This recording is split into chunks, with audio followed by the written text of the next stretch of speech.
नमस्कार, मैं हूं नीलू। तो ईरान और अमेरिका के बीच परमाणु समझौते को लेकर बातचीत चल रही है, लेकिन उसका कोई नतीजा, कोई हल निकलकर सामने नहीं आया है। और अब जो अरब के देश हैं, वो अपने अपने हितों को लेकर इस पर बातचीत करना चाहते हैं।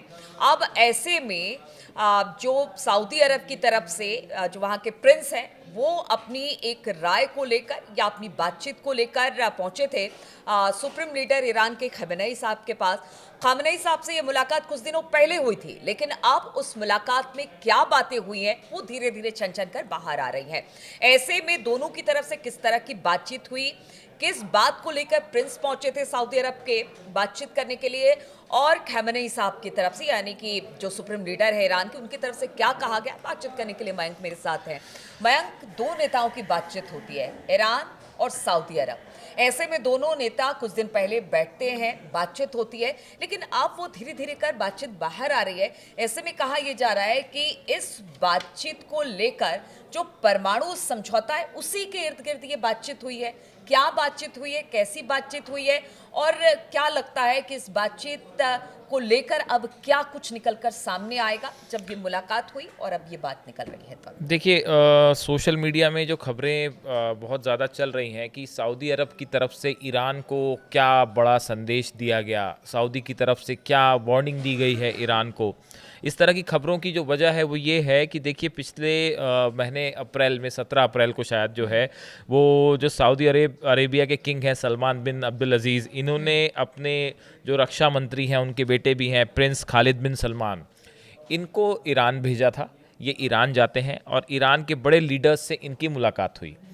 इस मुलाकात में जो है वो मसूद पेजिशकियान जो राष्ट्रपति हैं वो शामिल थे, चीफ ऑफ स्टाफ थे, मोहम्मद बाघेरी थे, और अब्बास अराक्ची भी शामिल थे। उन्होंने जो है अली खामेनी जो सुप्रीम लीडर हैं, इनसे भी मुलाकात की थी।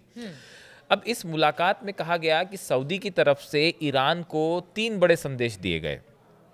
पहला संदेश तो ये दिया गया कि भाई, ट्रंप के साथ आप तो या तो परमाणु कार्यक्रम को लेकर डील कर लीजिए, वरना इजराइल के हमले के लिए तैयार रहिए। यहाँ एक बात टोक दे रही हूँ, क्या ये ट्रंप के संदेश को लेकर ही पहुंचे? बिल्कुल, ये ट्रंप का संदेश था जो सऊदी के द्वारा जो है वो ईरान को दिया गया। और देखिए, इसमें जो है इस संदेश में बड़ा साफ शब्दों में कहा गया, ईरान के सामने जो बात सऊदी की तरफ से रखी गई, ट्रंप का जो मैसेज रखा गया, वो उन्होंने ये बात कही कि भाई, अगर आप ट्रंप की बात को गंभीरता से नहीं लेते हैं, अगर आप अमेरिका के साथ किसी तरह की परमाणु डील में देरी करते हैं, तो ये एक बड़े युद्ध का कारण बन सकता है और ईरान के ऊपर मिलिट्री स्ट्राइक हो सकती है और इजराइल की तरफ से ये बड़ी स्ट्राइक हो सकती है। इस तरह की बात की गई। देखिए, इसमें एक और दूसरी बड़ी बात ये की गई कि US leader has little patience for negotiations. ये बात कही गई कि भाई, ट्रंप जो है वो निगोसिएशन के लिए उनके पास ज़्यादा वक्त नहीं है, उनके पास उतना धैर्य नहीं है और आपको जल्दी ही कोई फैसला लेना पड़ेगा। इस तरह की बात जो है संदेश सऊदी की तरफ से ईरान को दिया गया। इसके अलावा ये बात कही गई कि जो विंडो ऑफ डिप्लोमेसी है, मतलब जो डिप्लोमेटिक टॉक्स हो रहे हैं ईरान से न्यूक्लियर डील को लेकर, ये बहुत लंबे समय तक नहीं चल पाएंगे और आपको फौरन इस डील को साइन करना होगा। कि ट्रंप जो है वो ये चाहते हैं कि बहुत समय तक जो है वो डील्स ना चलें, टॉक्स ना चलें, आप जल्दी ही जो है इस पे कोई किसी आप समझौते पर पहुंच जाइए।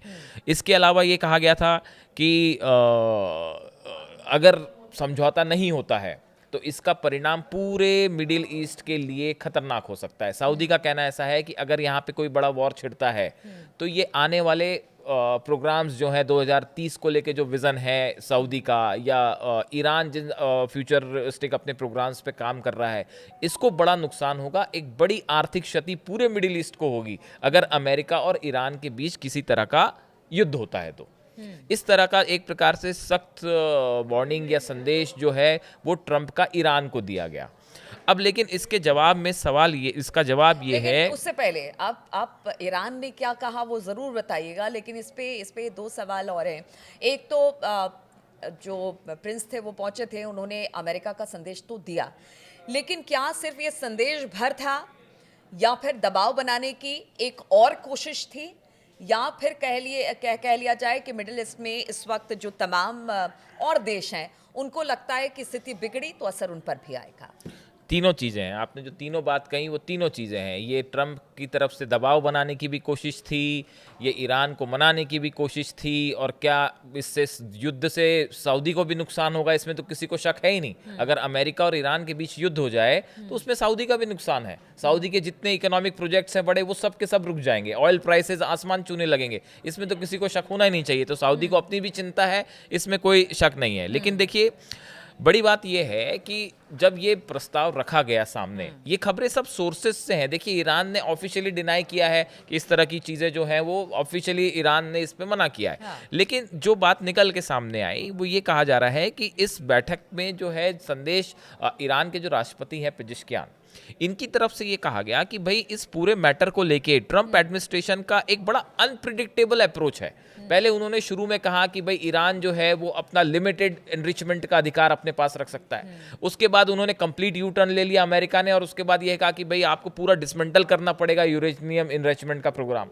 तो ईरान की तरफ से ये साफ शब्दों में ये बात कही गई है कि सिर्फ ट्रंप चाहते हैं कि ईरान अपना न्यूक्लियर एनरिचमेंट का प्रोग्राम रोक दे, इसलिए हम प्रोग्राम नहीं रोकेंगे। अच्छा, एक तरफ से साफ संदेश बिल्कुल दे दिया साफ है, हाँ, कि भाई कि अब कोई लाग लपेट नहीं इसमें, हम जब पहले जहां पर थे उसी स्टैंड के साथ हम अब भी हैं। Iran was not willing to sacrifice its enrichment program just because Trump wanted an agreement. सिर्फ ट्रंप चाहते हैं कि भाई ईरान अपना एनरिचमेंट का अधिकार छोड़ दे, तो सिर्फ उनकी वजह से हम अपना अधिकार नहीं छोड़ेंगे, ऐसा ईरान का कहना है। तो ईरान ने, देखिए, ये टॉक हुई है 17 अप्रैल को, ये जो विजिट हुई थी ये 17 अप्रैल को हुई थी। हम मई के एंड में आके खड़े हैं। इस बीच में भी ईरान ने अपना स्टैंड नहीं बदला। अच्छा, बातचीत हो रही है, लेकिन वो जो उसका परमाणु कार्यक्रम था वो साथ साथ चल भी रहा है। देखिए, हाँ, वो बिल्कुल चल रहा है। हाँ। उसकी वजह देखिए ये है, ईरान की तरफ से ये कहा गया है, ये बात कही गई है कि देखिए इस तरह की खबरें आएंगी। ईरान की तरफ से ये संदेश भी दिया गया कि हम अपना एनरिचमेंट का जो प्रोग्राम है उसको हम टेम्परेरीली जो है हम उसको पॉज कर सकते हैं, लेकिन आपको एक डील के तहत इस बात को स्वीकार करना पड़ेगा कि ईरान के सिविलियन नीड्स के लिए जो यूरेनियम एनरिचमेंट का अधिकार ईरान का है वो ईरान के पास ही रहेगा।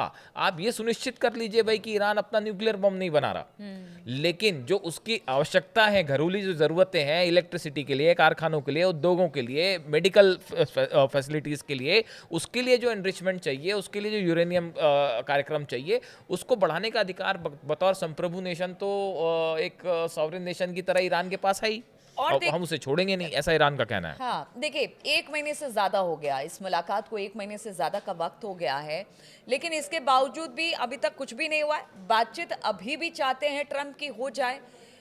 ऐसे में लगता है कि जो अमेरिका की तरफ से ईरान को कहा जा रहा है, या ईरान भी अपने स्टैंड पर कायम है, कुछ आगे होगा या इसी तरह से चलता रहेगा? देखिए, ट्रंप अभी जब मिडिल ईस्ट के दौरे पे आए थे, कतर भी गए, यूएई भी गए, सऊदी भी गए, यहाँ पे उन्होंने एक ब्रॉडर प्लान तो तैयार किया कि कैसे ईरान को मनाया जाए। लेकिन ईरान का स्टैंड ये है, ईरान ने अपनी इस बात को बड़ा साफ रखा है कि देखिए, आप इस बात के लिए हम तैयार हैं कि भाई आप आके इंस्पेक्शंस कर लीजिए यहाँ पे कि हमारे पास बम है कि नहीं, आप खुद देख लीजिए आके।